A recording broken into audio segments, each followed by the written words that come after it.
लाना है।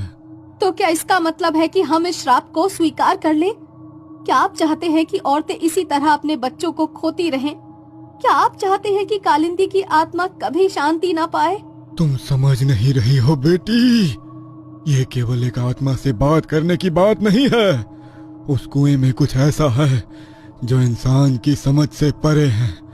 वहां जाने का मतलब है उस शक्ति से सामना करना जो नष्ट कर सकती है। गुरुदेव, मैं डरने वालों में से नहीं हूँ। मैं जानती हूँ कि डर ही हमें कमजोर बनाता है। अगर कालिंदी को न्याय नहीं मिला तो ये गांव कभी शांति से नहीं जी पाएगा। तुम्हें लगता है कि तुम्हारी हिम्मत तुम्हें बचा लेगी, लेकिन क्या तुमने सोचा है कि अगर तुम उस कुएं तक गई और कुछ गलत हुआ तो क्या होगा? अगर तुम वापस नहीं लौटी तो तुम्हारे परिवार का क्या होगा? अगर मैंने कुछ नहीं किया तो भी क्या मेरे परिवार का जीवन सामान्य होगा? हर रात मेरी भाभी गुंजन की चीखें सुनकर मुझे लगता है कि मैं असफल हूँ। मैं कुछ करना चाहती हूँ गुरुदेव। मैं तुम्हारी पीड़ा समझता हूँ बेटी, लेकिन वहां जाना एक साधारण बात नहीं है। तुम नहीं जानती कि उस कुएं के पास क्या होता है।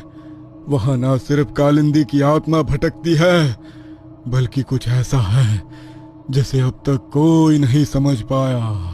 आपका मतलब क्या है गुरुदेव? क्या आपने कुछ देखा है?